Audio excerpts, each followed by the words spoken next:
Hello everyone, welcome back to my YouTube channel. आज की video में हम सॉल्व करेंगे नीट 2023 का पेपर, जिसका हम बॉटनी का पार्ट सॉल्व करने वाले हैं। मींस मैंने जो है ना इसमें से एक्सट्रैक्ट करे हैं एनसीईआरटी, मतलब जो इसके आंसर्स है ना वो मैंने एनसीईआरटी से निकाले हैं, आप खुद देखना।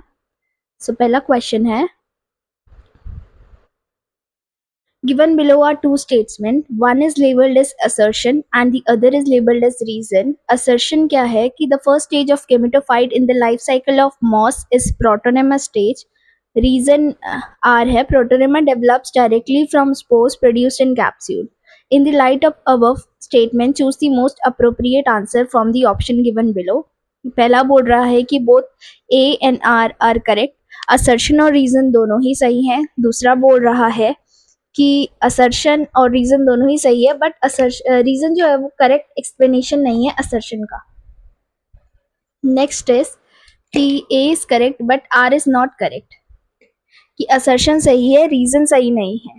फोर्थ है कि A is not correct but R is correct, कि असर्शन जो है वो सही नहीं है बट रीजन सही है। इसका जो आंसर है वो होगा फर्स्ट वाला, which is both A and assertion और रीजन दोनों सही है, और इसका जो एक्सप्लेनेशन है वो असर्शन ही है। तो इसको हम देख लेते हैं। ये है हमारा, इसका आंसर मैंने बता दिया आपको कि फर्स्ट वाला है। आंसर हमारा क्या है? फर्स्ट वाला है। ये है इसका आंसर। और इसका जो एनसीईआरटी है पेज नंबर 36 में है, क्लास 11 की 11th बायोलॉजी, ठीक है, बायोलॉजी के एनसीईआरटी में है कि the predominant stage of life cycle of moss is a gametophyte which consist of two stage. The first is a protonema stage which develops directly from a spore. It is a creeping green branch. ये है आपका, बोल सकते हो आप pteridophyte, नहीं, हाँ, bryophyta में है ये लाइन आपकी। ये है आपकी, रुको मैं एक बार चेक करके बता देती हूँ एक बार अच्छे से, ताकि कंफ्यूजन ना रहे। पेज नंबर 36, ये है आपकी मोसिस वाली लाइन ब्रायोफाइटा की। ब्रायोफाइटा का जो सब पार्ट है लीवरवोस्ट और मोसिस, तो उसकी मोसिस की लाइन है ये। नेक्स्ट बात कर लेते हैं सेकंड क्वेश्चन की। सेकंड क्वेश्चन है the angiosperm, the haploid, diploid and triploid structure in a fertilized embryo sac sequentially are. कि हैप्लॉइड, डिप्लॉइड और ट्रिप्लॉइड स्ट्रक्चर जो बनता है एक फर्टिलाइज्ड एम्ब्रियो सेक में, वो क्या है? क्या वो synergid, primary cell, primary endosperm nucleus और जाइगोट है, या फिर antipodal synergid primary endosperm nucleus है, या थर्ड है सिनर्जिड जाइगोट और प्राइमरी एंडोस्पर्म न्यूक्लियस, या फिर सिनर्जिड एंटीपोडल और पोलर न्यूक्लियर। तो इसका आंसर होना चाहिए मेरे अकॉर्डिंग तो थर्ड, की ये सिनर्जिड जाइगोट और प्राइमरी एंडोस्पर्म न्यूक्लियस है। आंसर इसका थर्ड ही है। ये आपको क्लास 12th की एनसीईआरटी में मिल जाएगा। ये है क्लास 12th की एनसीईआरटी में, पेज नंबर 34, चैप्टर नंबर 1 में है ये। डबल फर्टिलाइजेशन में आपको मिल जाएगा कि ये प्राइमरी एंडोस्पर्म जो न्यूक्लियस होता है ये फॉर्म करता है आपका सिनर्जिड जाइगोट और primary endosperm nucleus. Coming to next question which says कि movement and accumulation of ions across a membrane against their concentration gradient can be explained by, क्या होता है? osmosis, facilitated diffusion, passive transport या active। तो इसका answer होना चाहिए active transport। ये आपको मिलेगा, इसका आंसर मैंने आपको बता दिया, एक्टिव ट्रांसपोर्ट। ये आपको मिलेगा पेज नंबर 132 में, एनसीईआरटी क्लास 11 की। देखो यहाँ पे लिखा है लास्ट वाला पैराग्राफ, ये है एक्टिव ट्रांसपोर्ट इसका आंसर। नेक्स्ट आता है हमारे पास फोर्थ क्वेश्चन की large and colourful fragment flowers with nectar are seen in. Large colourful nectar fragment flowers हमारे बेसिकली क्या होता है? इंसेक्ट को बुलाने के लिए होता है, तो ये इंसेक्ट पॉलिनेटेड प्लांट्स होंगे। इसका आंसर होगा इंसेक्ट पॉलिनेटेड प्लांट। ये दिया हुआ है हमारे पेज नंबर 30 क्लास 12th की एनसीईआरटी में।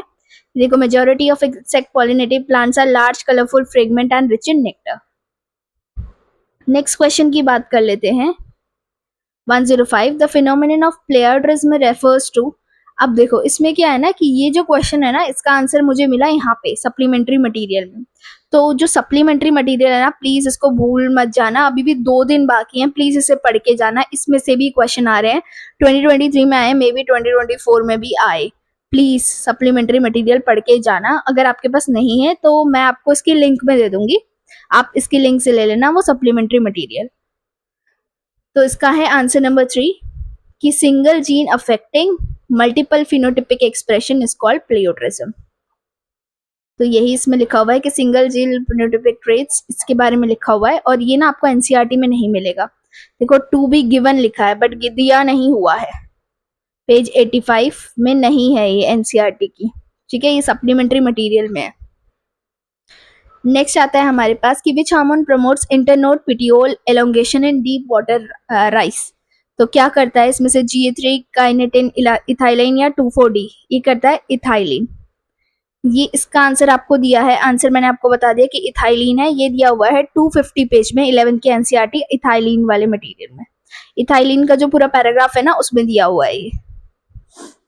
Next comes seventh question, which is among the evil quadrant, which one is considered the most important cause driving extinction of species? सबसे पहला है habitat loss and fragmentation, over exploitation or for economic gain. Third है alien species invention. Fourth है co-extinction. तो इसका answer है habitat loss and fragmentation. ये दिया हुआ है 264 पेज में क्लास 12 की एनसीईआरटी में। ये वाला पैराग्राफ जब आप पढ़ोगे ना तो उसमें आपको इसका आंसर मिल जाएगा। Coming to the next question, 108 question, which is upon exposure to UV radiation, DNA strained with ethidium bromine will show, ये दिखाता है bright orange colour.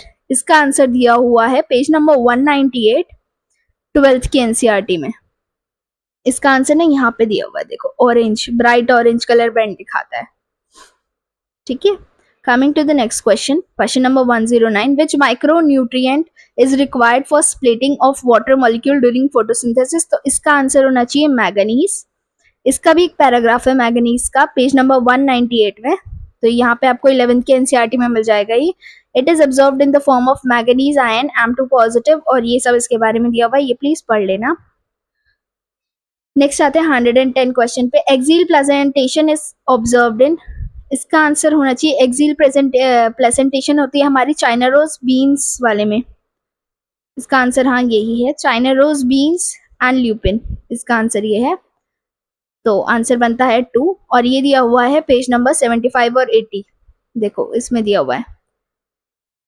Coming to the, this was the last question of this slide. तो बाकी rest questions अगर आपको चाहिए तो मैं आपको कल, अगर आप कमेंट में लिखोगे तो मैं आपको दे दूंगी। Thank you for watching this video. If you love this video, make sure to subscribe this channel.